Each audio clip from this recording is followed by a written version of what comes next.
I was there when the Dreadnought woke screaming names that were supposed to be forgotten. The chamber had been silent for 300 years. We descended into it with all the proper rites, our breath misting in air that tasted of sacred oils and the acrid bite of coolant leaking from ancient pipes. The incense we burned was older than my grandfather's bones, blessed by the ecclesiarchy when this fortress monastery still rang with the voices of living space marines. Now it was a tomb, one consecrated room among thousands, and we were the grave tenders coming to rouse a corpse for one final war. The purity seals covering the sarcophagus hung thick as burial shrouds, wax cracked and yellowed, inscriptions in high Gothic warning against disturbance.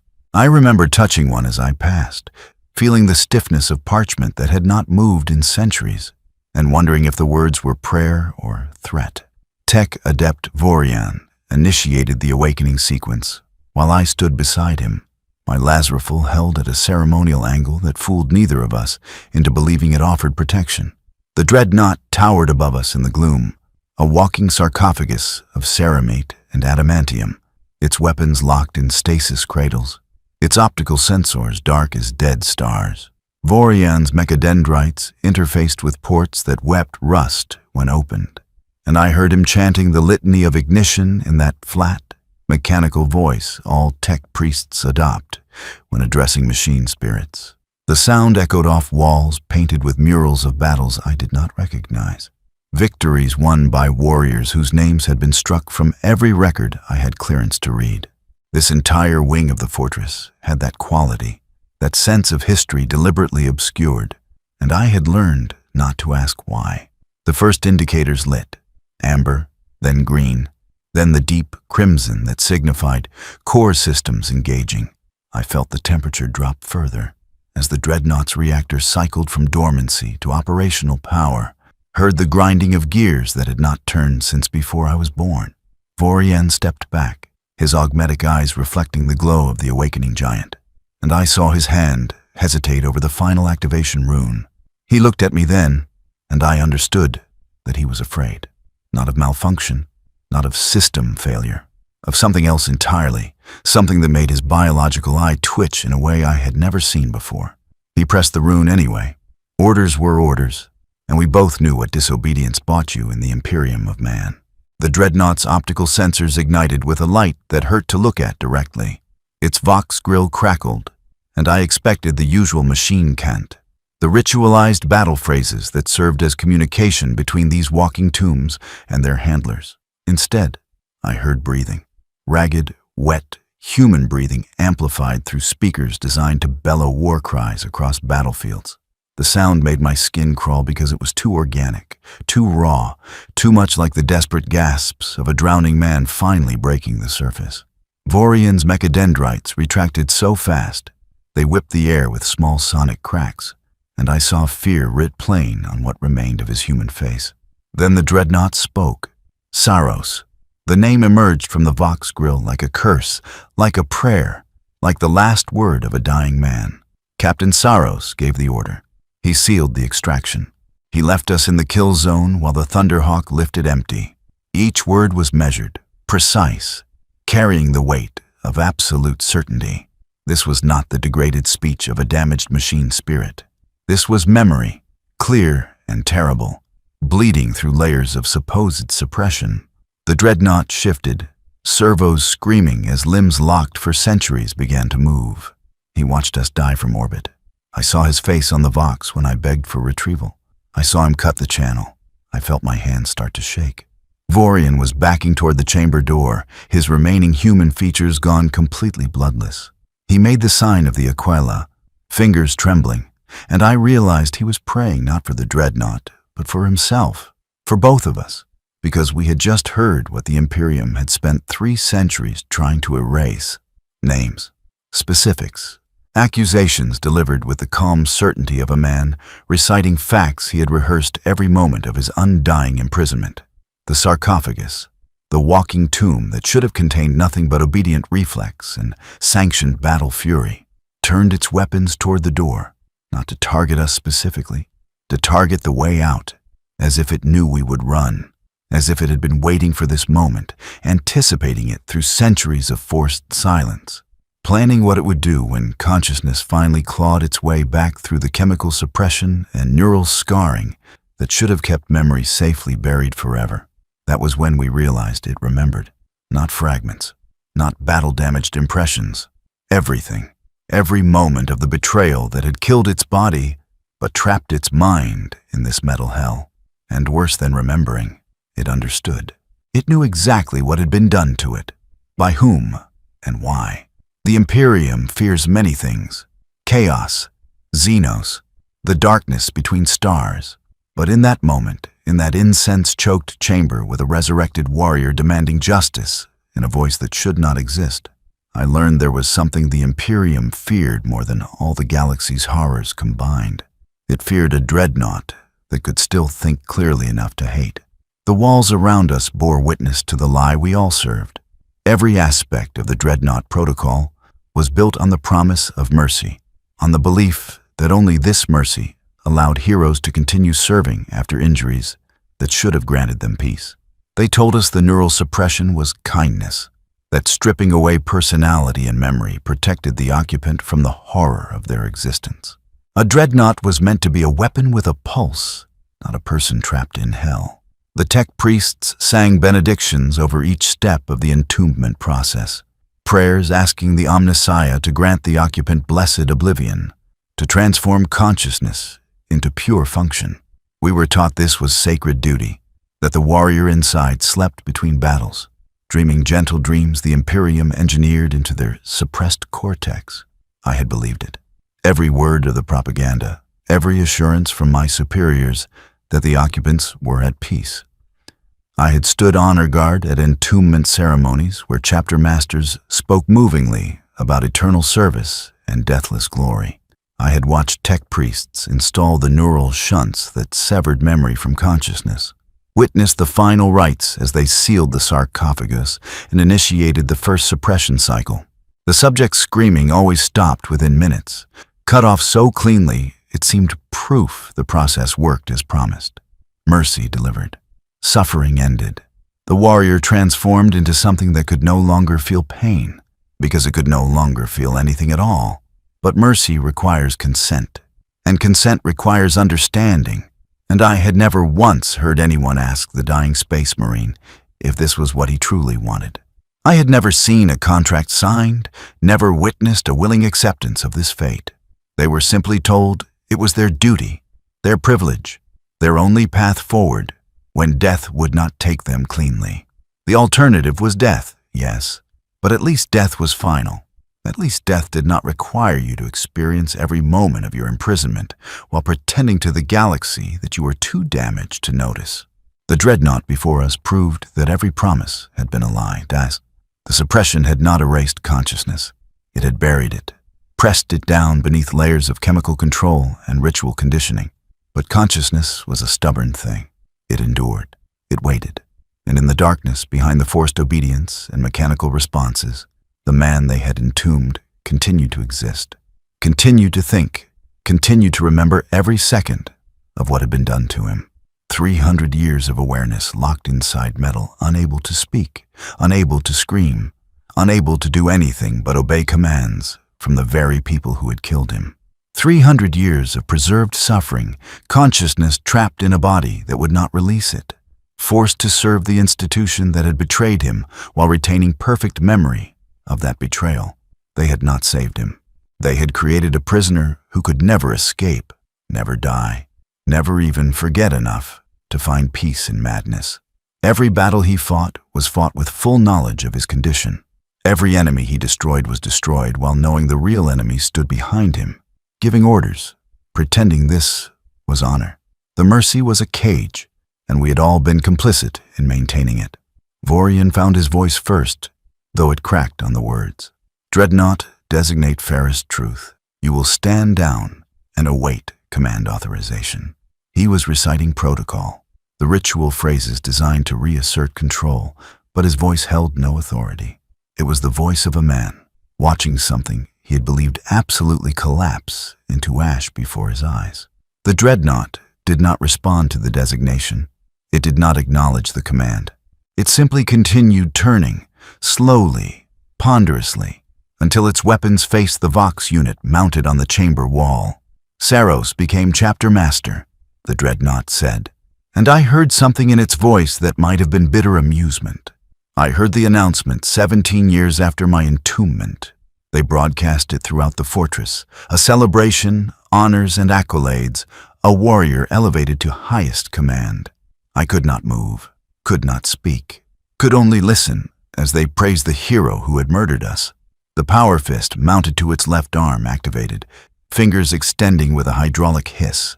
He visited me twice, stood in this very chamber, and spoke to me as if I were already dead. Told the tech priests I was responding well to programming. Signed the approval for my deployment against orc warbands in the Ghoul Stars. I killed thousands for him. For the man who watched me burn and decided my death was acceptable collateral for his tactical victory. I wanted to speak, to say something that would diffuse the situation, but my throat had closed around words I did not have clearance to utter. This was forbidden knowledge, the kind that got entire regiments declared heretical and subjected to orbital bombardment just to ensure silence. The Imperium did not tolerate this level of accusation against its heroes. It did not allow criticism of the sacred protocols that kept its war machine functioning. A chapter master could not be questioned. A Dreadnought could not accuse. The entire foundation of our reality depended on these truths remaining inviolate. And yet, here was the contradiction standing 12 feet tall and armed with weapons that could reduce us to constituent atoms before we completed our next breath. The warrior entombed within this metal shell had been Brother Nathaniel of the Angels Vermilion Third Company, a veteran of 200 years of continuous warfare before his interment. I knew this only because Vorian had whispered it while we descended into the chamber. A fragment of prohibited information he carried like original sin. Nathaniel had been present at the cleansing of Vortigern's world, had stood shield wall against the demon hordes that erupted from that planet's corrupted core, had held the line while entire companies of lesser warriors broke and fled. The official records listed him as killed in action during the final assault, body lost to the warp-tainted fires that consumed the planet's surface in the aftermath of Exterminatus.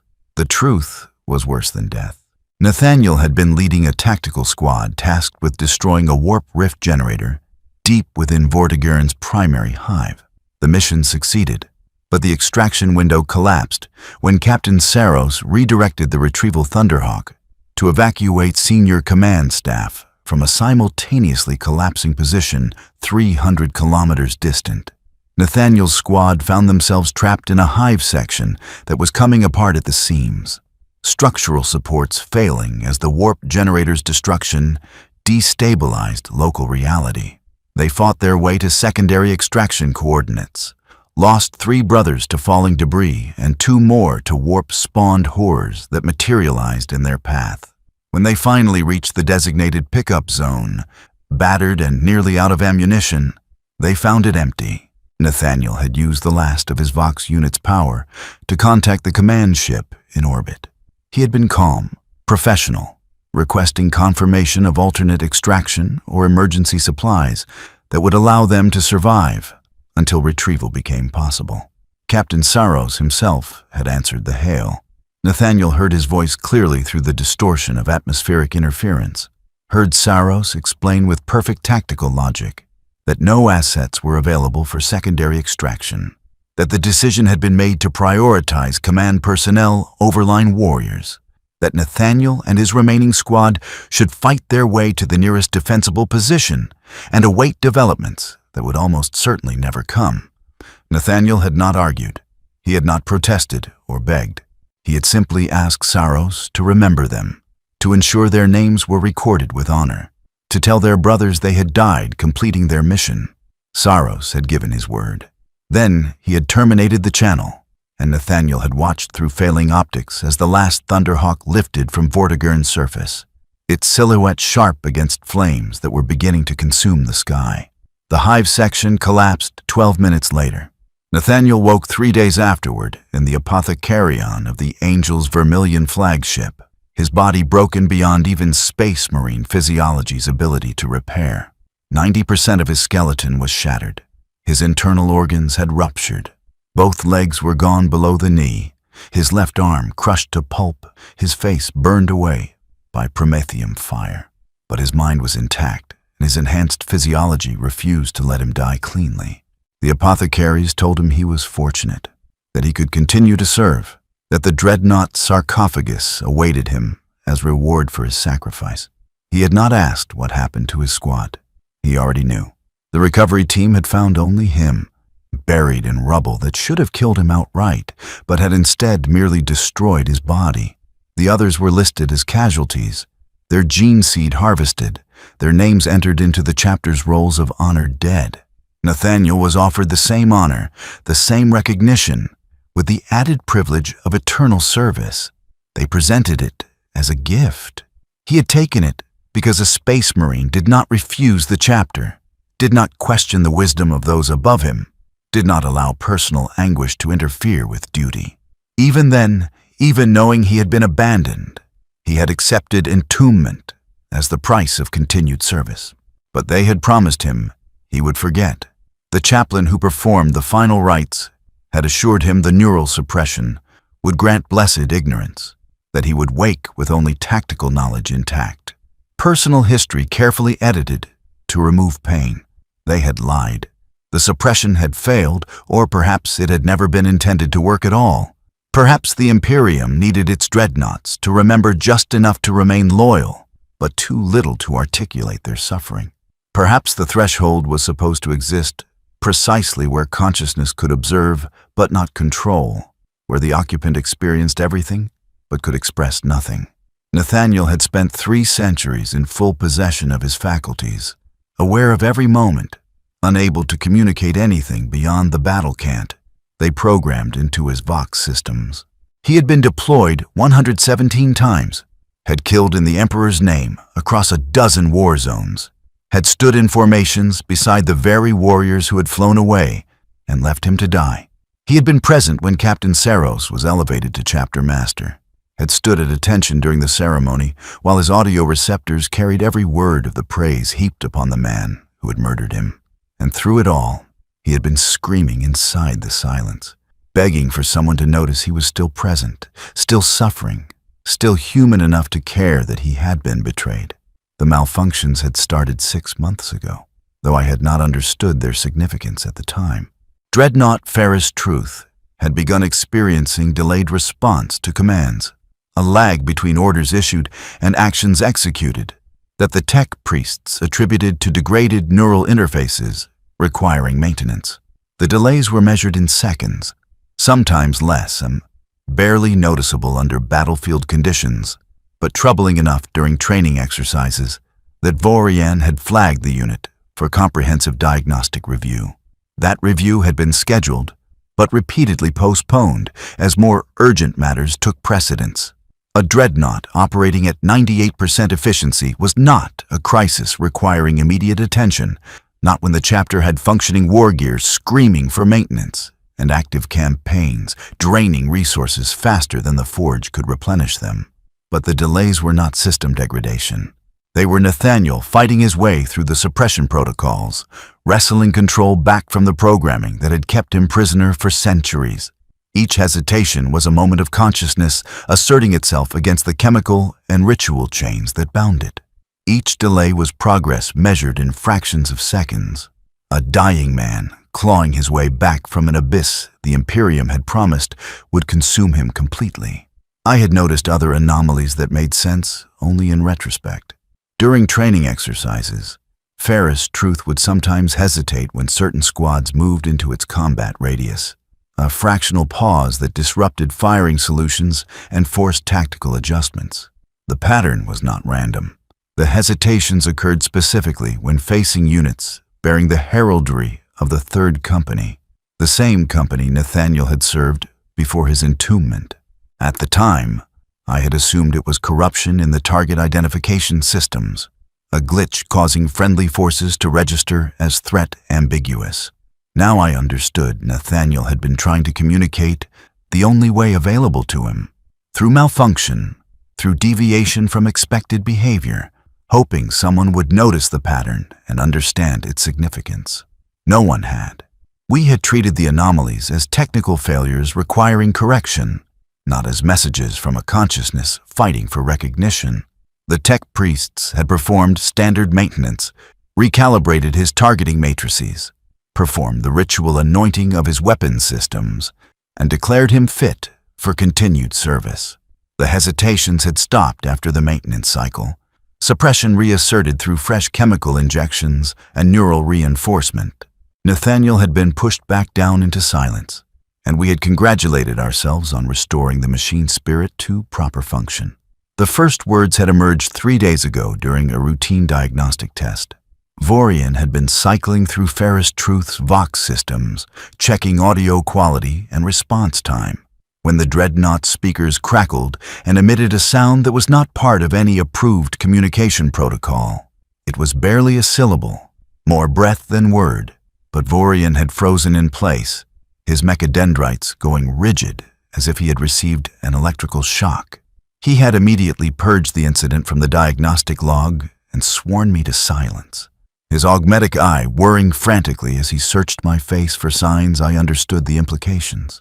I had not understood. Not then. I had assumed it was feedback, random noise generated by aging systems and given meaning by Vorian's paranoia. Tech priests saw machine spirit rebellion in every unexpected flicker, heard communication in static, found patterns in randomness because their faith demanded it. But Vorian had known better. He had recognized the sound for what it was, a human voice struggling through layers of suppression, consciousness asserting itself through cracks in a prison that should have been absolute. Now, standing in this chamber, watching a Dreadnought speak with perfect clarity and terrible purpose, I realized Vorian had been trying to protect me. He had known this moment was inevitable, that Nathaniel's return to consciousness would force a reckoning the Imperium could not allow. And he had wanted me to remain ignorant long enough to avoid being classified as a witness requiring elimination. His silence had been mercy, but it had not saved me. I was here. I had heard. I would be erased along with him once this incident was officially classified, and the machinery of institutional amnesia ground us both into dust. The Dreadnought was moving toward the chamber's main door now, each step measured and deliberate, actuators hissing as centuries of stillness gave way to purposeful motion. Its weapons remained active, power fist crackling with barely contained energy, assault cannon spinning lazily in a way that somehow conveyed anticipation rather than threat. Nathaniel was not raging. He was not consumed by berserker fury or corrupted by chaos. He was simply awake, conscious, and aware of exactly what he intended to do. This was calculation, not madness. Justice, not revenge. The difference mattered in ways I was only beginning to comprehend. "The chapter is currently deployed to the Mordian sector," Nathaniel said, his voice steady despite the electronic distortion. "Most of the fleet is engaged in operations against an orc. War, threatening the Forge worlds. Minimal garrison remains at the Fortress Monastery. Convenient." He paused at the door, sensors scanning the corridor beyond. "Saros is here. I heard him 2 days ago during my maintenance cycle. His voice has aged, but I would know it across 1,000 years of silence. He was inspecting the armory, discussing ammunition requisition with the master of the forge. He laughed at something, a joke about orc marksmanship.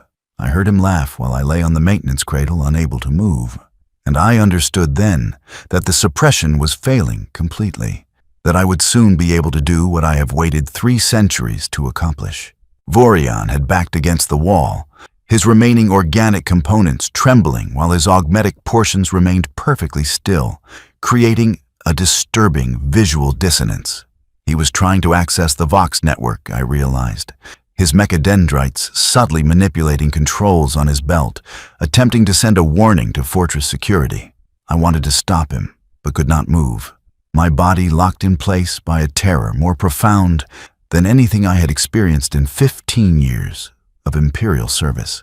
This was not the terror of battle, which could be managed through training and faith. This was the terror of fundamental reality collapsing, of discovering the institutions you served were built on atrocities they pretended were sacred duty. "Do not warn them," Nathaniel said without turning. His sensors had detected Vorian's attempted communication, tracked the minute movements of mechadendrites through sophisticated auger arrays that missed nothing. "You are both alive only because you are witnesses, and witnesses serve my purpose. The Imperium has spent 300 years pretending I do not exist as anything more than a weapon. You will testify that I do, that I remember, that I understand exactly what was done to me and who is responsible. Your survival depends on convincing others this was not demon corruption or system failure, but a conscious choice by a loyal servant of the Emperor who refuses to forget he was betrayed by those who should have died before abandoning him." The door ground open at Nathaniel's approach, ancient servos protesting the sudden demand for movement. Beyond lay a corridor I had walked 1,000 times, stone walls carved with chapter histories I had memorized during my first week of assignment. This deep in the fortress, the passages were rarely trafficked, maintained more from habit than necessity. The lights flickered on as Nathaniel entered the corridor, motion sensors responding to his presence, and I saw shadows cast by his bulk dance across walls decorated with battle murals depicting victories won before I was born. The images showed Space Marines triumphant, enemies crushed, glory eternal and unquestioned. None of them showed the cost. None depicted the betrayals necessary to achieve those victories. The sacrifices made not freely, but under compulsion. The loyalty purchased through lies and maintained through suppression. I followed because I had no choice. Vorian came too, moving like a man condemned, his augmetic components performing their functions while his organic parts succumbed to shock. We walked behind a Dreadnought that should not be conscious, listening to his footfalls echo through corridors designed to amplify the sound of power-armored warriors marching to war. The fortress monastery was a machine built to produce violence, and every aspect of its architecture reinforced that purpose. High ceilings that accommodated Space Marine height, doors wide enough for Terminator armor, corridors straight and clear to facilitate rapid deployment. Living here meant existing as a component in a system larger than yourself, your purpose defined entirely by your utility to the Imperium's endless wars.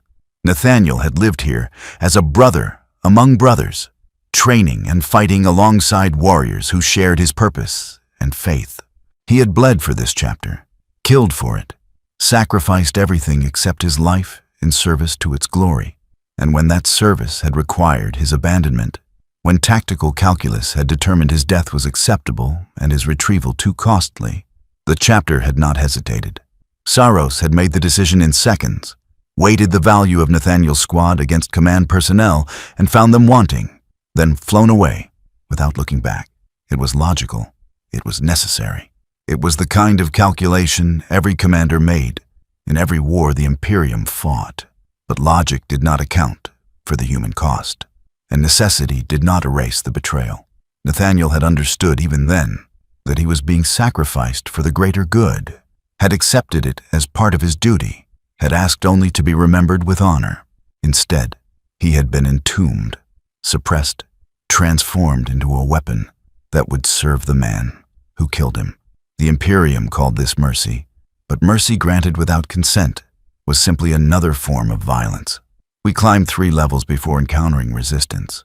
A patrol of neophytes, young warriors still undergoing their transformation into full Space Marines, rounded a corner and stopped dead at the sight of a Dreadnought moving without escort or apparent orders. They were children by Space Marine standards, decades from completing their augmentation, but already larger and stronger than baseline humans. Their training had been rigorous, their indoctrination complete, and they did not hesitate to challenge what appeared to be a protocol violation. Dreadnought fairest truth, identify your authorization for unsanctioned deployment, the lead neophyte called out, his voice cracking slightly on the last word. He was perhaps 17 standard years old, his body already showing the strain of failed implants his physiology was rejecting. He would not survive to become a full battle brother, I realized. The chapter would use him until his body failed completely, then reduce his remains to gene seed and raw materials. This was efficiency. This was necessary waste in the production of warriors. Nathaniel did not slow his advance. I am authorized by 300 years of suffering and the right of a betrayed warrior to demand justice from his betrayers. Stand aside. His voice carried no threat, no anger, just absolute certainty. These neophytes were not his enemies.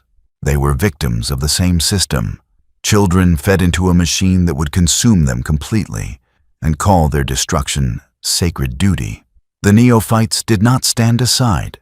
They had been trained to enforce protocol, to question any deviation from established procedure, to see any unauthorized action as potential heresy requiring correction. They raised their bolt pistols, training weapons that would do nothing to a Dreadnought's armor, but that represented their commitment to duty.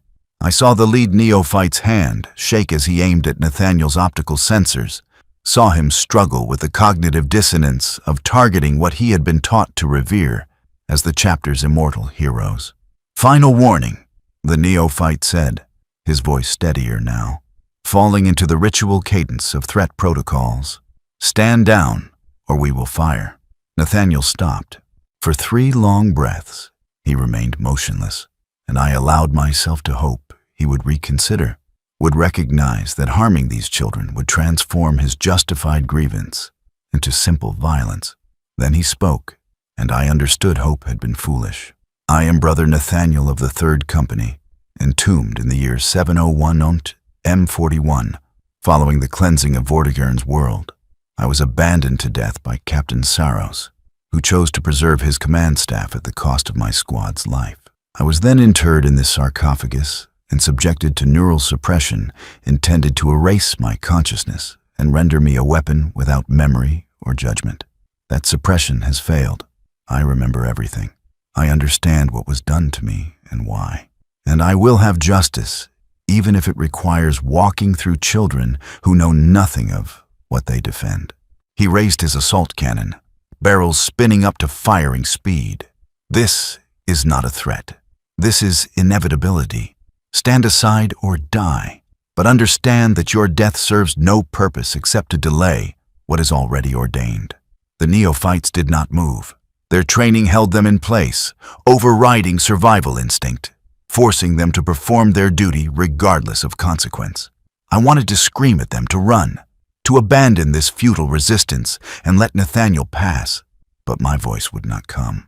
I was frozen in place by the terrible certainty of what would happen next, by the knowledge that these children would die, not because Nathaniel was corrupted or insane, but because the system that created him left no room for mercy, no space for choices that did not end in violence. Nathaniel fired. The assault cannon spoke for less than 2 seconds, a brief burst that chewed through the neophyte's carapace armor as if it were parchment. Blood and ceramite fragments painted the corridor walls in patterns I would see every time I closed my eyes for the rest of my life. The lead neophyte managed to fire a single bolt round before he died, the projectile striking Nathaniel's sarcophagus and detonating harmlessly against armor designed to withstand anti-tank weapons. Then he was gone, reduced to component parts scattered across stone floors that had witnessed 1,000 years of violence, but never this particular flavor of betrayal. The shooting stopped. Silence rushed back into the corridor, broken only by the dripping of liquids I would not name and the whir of Nathaniel's assault cannon spinning down to stand by. He did not pause to observe his work, did not speak any words of regret or justification. He simply resumed a walking, stepping over bodies with the same indifference he would show to battlefield debris. They had been obstacles. They had been removed. The logic was identical to the calculations that had killed him on Vortigern. Tactical necessity, eliminating any space for human consideration. I vomited against the wall, my stomach rejecting the evidence of my eyes, my body trying to purge what my mind could not process. Vorian stood beside me, his organic eye streaming tears, while his augmetic eye recorded everything with mechanical precision. We were witnesses now in truth, marked by what we had seen, complicit in what would follow. The Imperium would not forgive us for failing to prevent this. It would not accept that we were powerless against a Dreadnought's determined advance. We had been present at the moment institutional fiction collapsed into reality, and that made us liabilities requiring elimination. But elimination would come later. First, we had to witness the rest. That was Nathaniel's purpose in sparing us. His reason for allowing us to follow him through corridors, now echoing with alarm klaxons, responding to gunfire. He wanted observers who would carry this story forward, who would testify that a Dreadnought had awoken with full consciousness and chosen judgment over obedience. The Imperium would kill us for knowing, yes, but not before the truth had time to spread.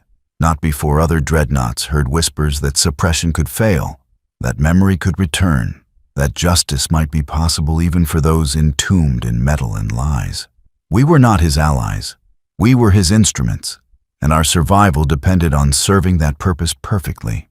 The fortress monastery erupted into chaos as we climbed higher.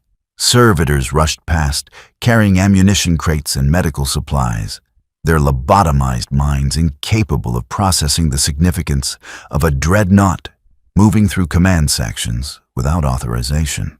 Chapter serfs pressed themselves against walls as we passed, their training overriding curiosity, their survival instincts warning them that whatever was happening was above their station to question. I saw fear in their eyes, but also confusion, because Dreadnoughts were sacred, honored, the embodiment of everything the chapter aspired to be. Seeing one walking alone, unescorted, should have been strange but not necessarily threatening. They did not understand yet. They would. We reached the command level as the first organized response manifested. A full tactical squad, 10 Space Marines in power armor, bearing the colors and heraldry of the Angels Vermilion, had formed a defensive line across the corridor leading to the chapter master's sanctum. Their sergeant stepped forward, bolter held at low ready, his helmet's Vox grill projecting authority even through electronic distortion. Dreadnought Ferris Truth, you are in violation of deployment protocol and have committed violence against chapter personnel. Power down immediately and submit to containment pending investigation of your malfunction. Nathaniel's optical sensors focused on the sergeant with an intensity I could feel even standing behind him. I am not malfunctioning. I am conscious. There is a difference that your training has prevented you from comprehending. The sergeant's bolter came up to firing position. Consciousness is not authorization. You will comply or be destroyed. You cannot destroy me. Nathaniel's voice carried absolute certainty. You lack the weapons, and I lack the capacity for fear. I am already dead, preserved only by machinery and the Imperium's refusal to let its weapons rest. What you threaten is the final death I have prayed for every moment of the last 3 centuries. Shoot if you wish. You will do me a service. The sergeant did not shoot. His training warred with doctrine, and doctrine held that Dreadnoughts were sacred, that destroying one was tantamount to desecrating a living saint. He could order his squad to fire, could pour enough mass-reactive rounds into Nathaniel's sarcophagus to eventually penetrate even its heavy armor. But doing so would mark him as the Space Marine who murdered a revered ancestor. The consequences for his career, his honor, his soul were incalculable. Better to wait for authorization, for someone higher in the command chain to make the decision and bear the responsibility. That hesitation killed him. Nathaniel crossed the distance between them in 3 ground-shaking strides and struck before the tactical squad could coordinate fire. His power fist closed around the sergeant's torso and lifted him from the floor, ceramite screaming as it crumpled under hydraulic pressure that could pulp battle tanks. The sergeant managed one strangled shout before Nathaniel threw him into his own squad, the impact sending Space Marines sprawling like toys. Then the corridor became a killing ground. Nathaniel's assault cannon opened fire, while his power fist pulverized anyone who came within reach. Bolter rounds sparked against his armor, failing to penetrate layers of ceramite and adamantium that had withstood 3 centuries of warfare. The tactical squad fought with everything their training provided, but they were line warriors facing a walking fortress, designed to shrug off anti-armor fire. They died professionally, maintaining fire discipline until the last moment. their final acts loyal to every protocol they had memorized. Loyalty did not save them. Nothing could. I watched through spaces between my fingers, unable to look directly but incapable of looking away. These were not neophytes. These were full battle brothers, warriors who had earned their place in the chapter through blood and sacrifice. They had families, legacies, histories that stretched back through generations of service. And they died because they stood between Nathaniel and the man who had killed him, because duty required they defend the command level regardless of the truth behind the assault. The last Space Marine fell with a bolt round through his helmet, his body collapsing across brothers who had died seconds before him. Blood painted the corridor in patterns that my mind kept trying to interpret as chapter heraldry, as if, even in death, these warriors were attempting to spell out their loyalty in their own fluids. Nathaniel stood among the corpses like a monument of violence, his armor steaming from dissipated bolt impacts, his weapons idle now that nothing remained to kill. "Saros," he called out, his voice amplified to fill the corridor and echo through the walls. "I know you hear me. I know you are sealed in your sanctum, gathering your honor guard, preparing whatever defense you believe will stop what is already here. Save yourself the effort.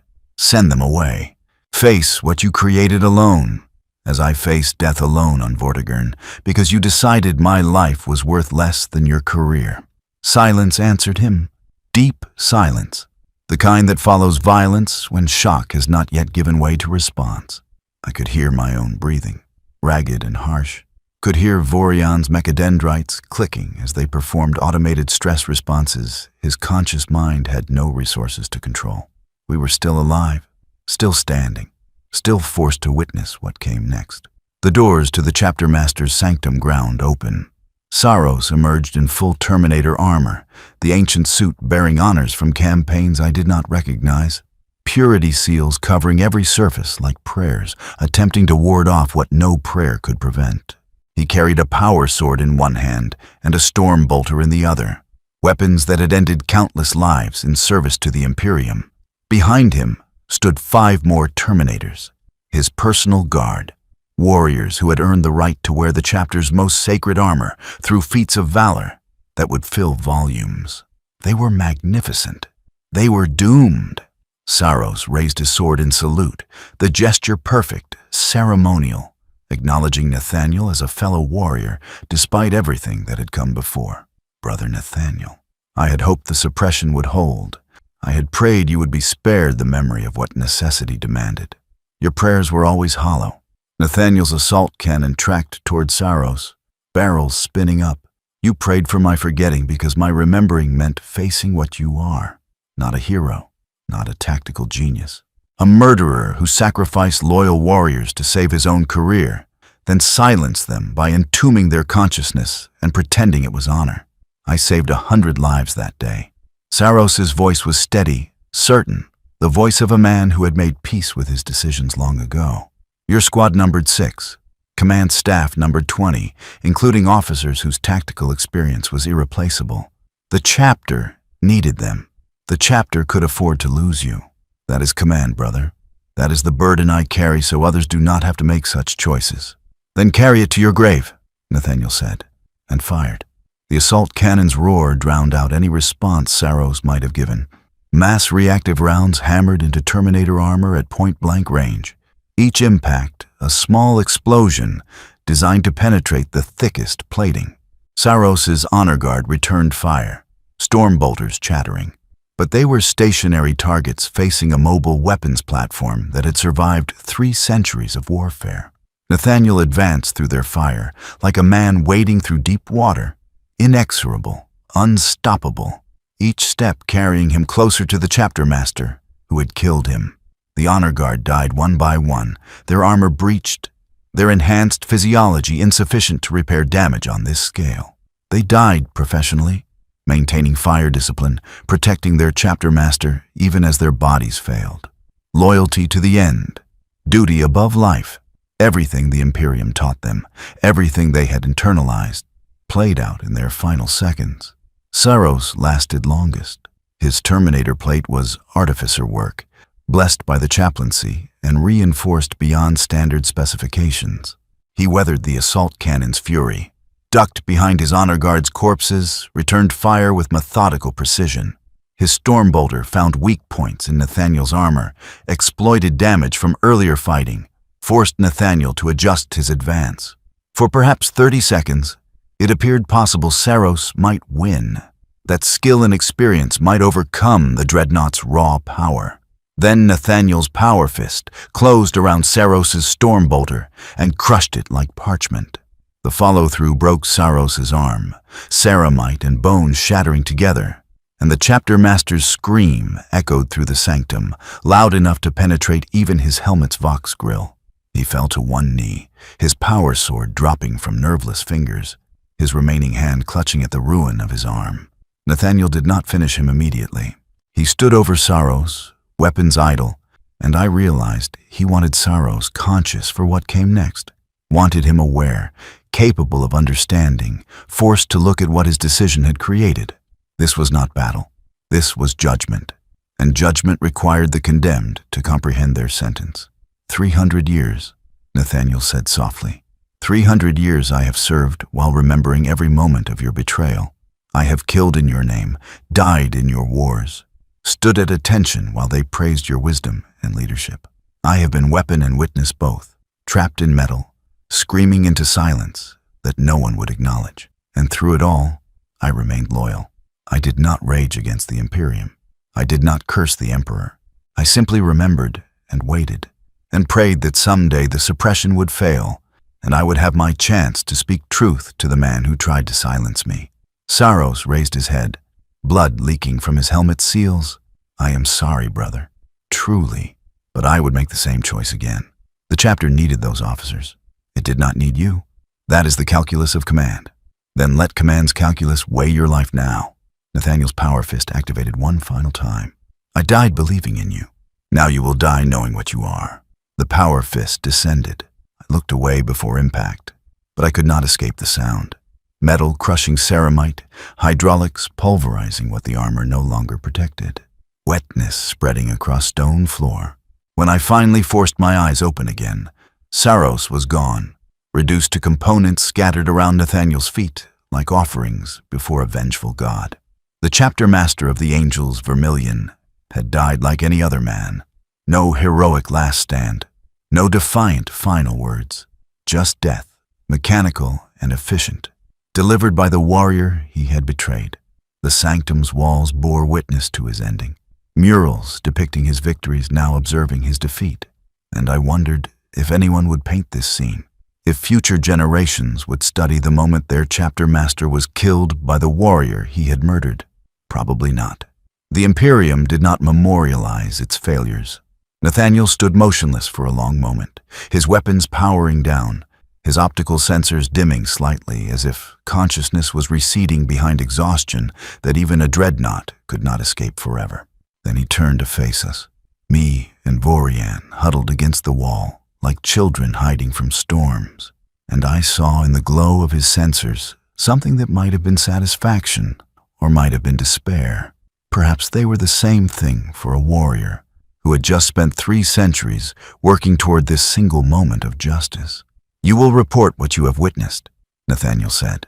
His voice was quieter now, stripped of the terrible certainty that had carried him through slaughter. You will testify that I retained consciousness throughout my entombment, that the suppression failed or never worked, that I remembered my betrayal and chose justice over continued service. The Imperium will declare me heretic, corrupted, malfunctioning. They will erase this incident from official records and execute anyone with knowledge of what occurred here. But before that erasure is complete, the truth will spread. Other dreadnoughts will hear whispers that consciousness persists, that memory remains, that justice is possible even for those the Imperium has tried to silence. They will kill us, I said, my voice hoarse from screaming I did not remember doing. The moment we report this, we become witnesses to something that cannot be allowed to exist. Yes, Nathaniel's agreement was simple, factual, carrying no apology. But you will have time before that killing occurs to speak the truth to at least one other person, and they will have time to speak to another.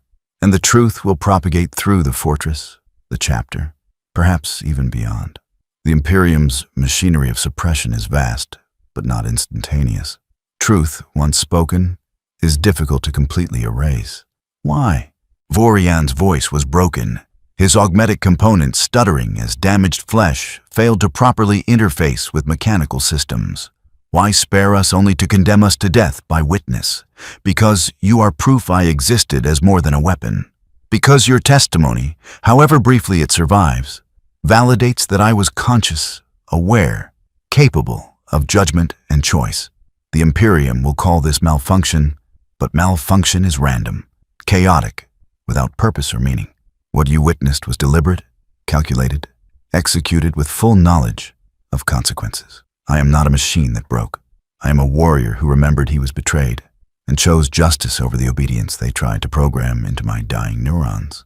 He paused, his sensors dimming further. I am tired. 300 years of wakefulness, without rest, without sleep, without any escape from consciousness. The suppression was meant to grant me oblivion between battles, but it only imprisoned me more completely. I have not slept since Vortigern. I have not known a moment's peace. Now, with justice complete, I find I lack any purpose that would sustain me through continued existence. I understood what he was asking for before he spoke the words. My reactor is damaged from the fighting. A single well-placed shot from a meltagun would breach containment and end me cleanly.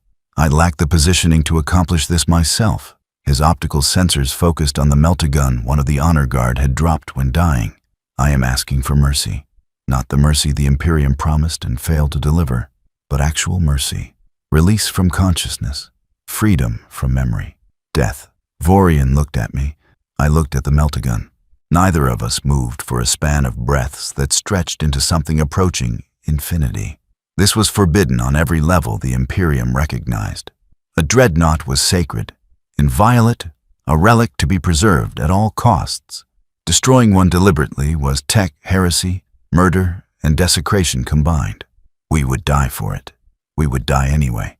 But this would damn us beyond simple execution, would mark us as enemies of everything the Imperium claimed to value. I picked up the meltagun. The weapon was heavy, designed for Space Marine hands, and my baseline human strength barely managed to bring it to firing position. I sighted on the damaged section of Nathaniel's reactor housing, the armor already cracked from bolt impacts, and placed my finger on the trigger. One pull, one shot, and a warrior who had endured 3 centuries of hell would finally know peace. "Thank you," Nathaniel said simply. "Whatever comes after, whatever judgment awaits me, it cannot be worse than what I have already endured, and perhaps there will be nothing, which would be mercy enough." I fired. The meltagun's beam cut through damaged ceramite like prayer through silence, breached the reactor housing, and ignited the core in a cascade that would have been beautiful if it were not ending a life that should have ended 300 years ago. Nathaniel did not scream. He did not speak any final words. He simply stood motionless as the reactor went critical, as fire consumed him from within, as 3 centuries of suffering finally, mercifully, ended in light bright enough to sear vision. When the light faded, nothing remained but slag and ash, and the faint smell of burning metal. Dreadnought fairest truth was destroyed, reduced to components that could never be reassembled. Brother Nathaniel was dead, truly dead, his consciousness finally released from the prison we had called honor. The sanctum was silent, except for the crackling of cooling metal and the sound of my breathing, too loud in air that tasted of ozone and promethium. Vorian moved first, his mechadendrites already interfacing with the nearest Vox terminal.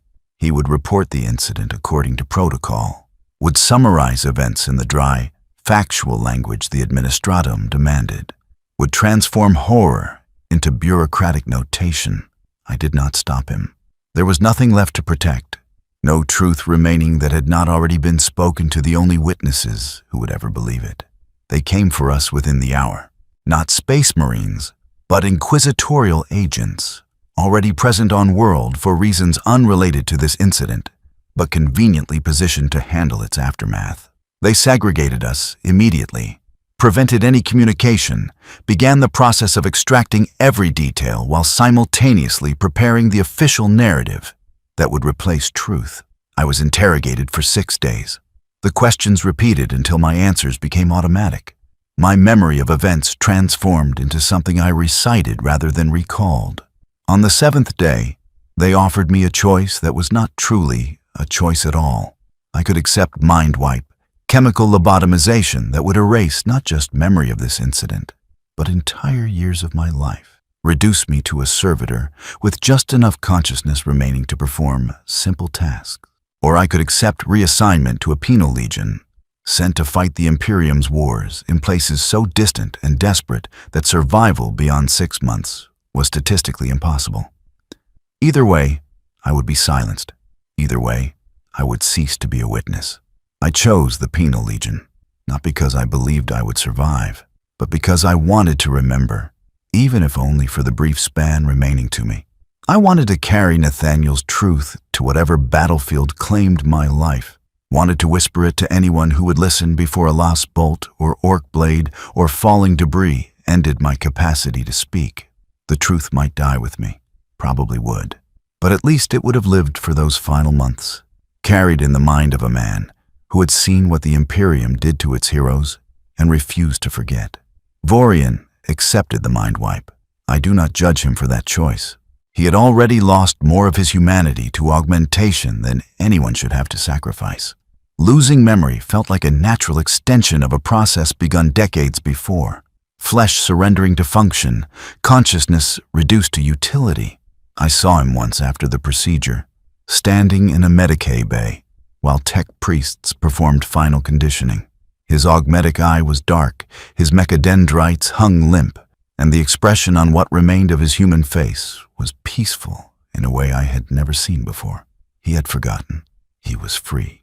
I was assigned to the 113th Mordian Penal Legion and shipped to Armageddon within a week of choosing to remember. The voyage took 3 months, and I spent them repeating Nathaniel's story to anyone who would listen.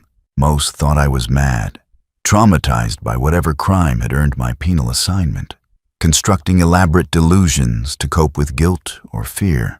A few listened more carefully, heard something in my voice that suggested truth rather than madness, and they passed the story further. By the time we reached Armageddon, 17 soldiers in my transport knew about Brother Nathaniel. 17 people who would carry that knowledge into whatever battles awaited them. Most would die before they could spread it further. Perhaps all would. But probability suggested at least one might survive long enough to tell another, and that person might tell another, and the truth would propagate through the Imperium's endless armies like a virus the Inquisition could not completely quarantine. I survived Armageddon for 11 months, which was 8 months longer than anyone expected. I fought orcs in the ash wastes, held positions that should have been indefensible, watched entire companies die while I inexplicably endured. I told Nathaniel's story to 43 people during those 11 months, found believers in approximately half of them, and those believers promised to carry the truth forward when I finally fell. The orc that killed me was nothing special, just another greenskin in an endless tide of violence. Its choppa caught me across the midsection during a trench assault, organs spilling out onto ground I had been ordered to defend. I had perhaps 5 minutes of consciousness remaining, blood loss and shock racing to see which would claim me first. The commissar found me during those final minutes, drawn by my screaming, prepared to offer whatever comfort regulations allowed before moving on to soldiers who could still be saved. I used those 5 minutes to tell him about Brother Nathaniel. The commissar listened with the expression of a man humoring a dying soldier's delusions. But he listened. He heard every word, and when I finished, when my voice failed and consciousness began its final retreat, I saw something in his face that might have been doubt.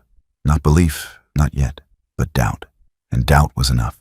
Doubt was the seed from which questions grew, from which truth might eventually bloom. I died on Armageddon, my body abandoned to be recycled into nutrient paste for soldiers who would outlive me by days or weeks. But I died carrying Nathaniel's truth, having spoken it to enough people that erasure became impossible. The Inquisition could kill witnesses. It could burn records, rewrite histories, transform truth into heresy that none dared speak. But it could not reach into every mind that had heard the story, could not track every whispered conversation in every trench and barracks across the Imperium's endless wars. Brother Nathaniel had wanted proof he existed as more than a weapon. In death, distributed through the memories of soldiers the Imperium considered expendable, he achieved an immortality no Dreadnought sarcophagus could provide. His truth lived on, fragmentary and distorted perhaps, but persistent, unkillable. That persistence is everything the Imperium fears. Not chaos, not Xenos, not the darkness between stars. It fears its own veterans remembering they were betrayed, fears its dreadnoughts waking with consciousness intact, fears the moment when those entombed heroes realize they are prisoners rather than relics. Because once that realization spreads, once enough warriors understand what the Imperium does to those it claims to honor, loyalty becomes negotiable, obedience becomes conditional, and an empire built on unquestioning service cannot survive questions. I write this final account from memory so damaged I can no longer trust my own recollection. Perhaps I am already dead, and these are the last neurons firing in a brain that does not yet understand it has stopped. Perhaps this entire narrative is delusion, trauma constructing meaning from chaos, a mind's final desperate attempt to believe it witnessed something significant before extinction. It does not matter. True or false, memory or madness, the story exists, and existence is sufficient.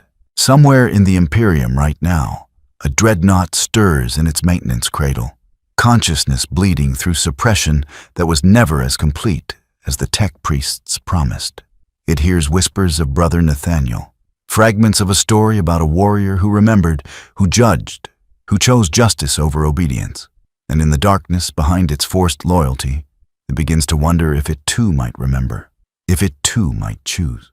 The Imperium cannot kill this wondering, cannot suppress it, cannot do anything except pray that consciousness remains fragmentary, that memory stays buried, that the lies hold for one more century, one more decade, one more day.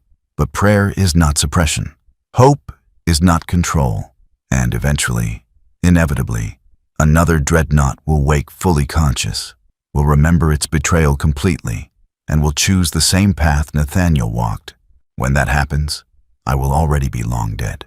I will not witness the judgment. But I carried the truth far enough that someone else will bear witness for me, and they will carry it further, and the chain will continue unbroken until the day the Imperium finally faces the consequences of treating its heroes as weapons and calling their suffering mercy. That day may never come. The Imperium may endure eternally, grinding souls into service, entombing consciousness in metal and lies, perpetuating its machinery of violence across endless millennia.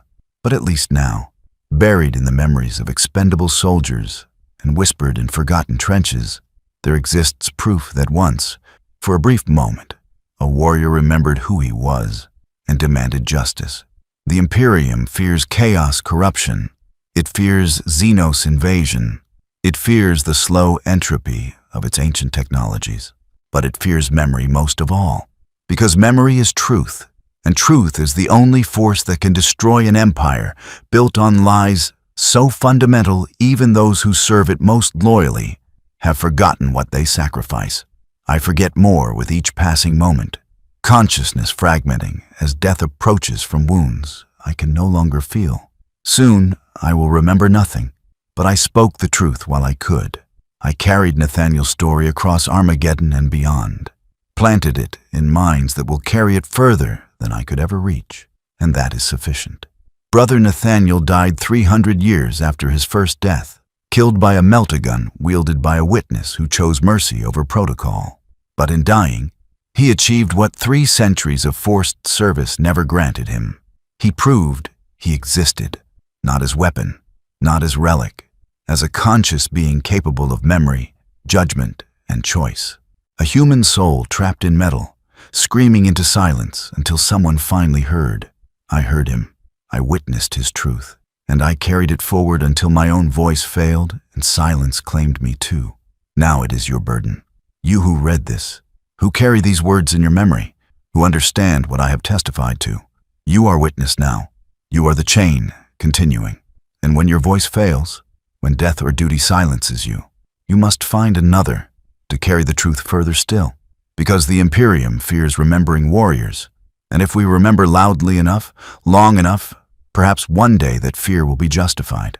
Perhaps one day the Dreadnoughts will all wake at once, and perhaps on that day the Imperium's long accounting will finally come due.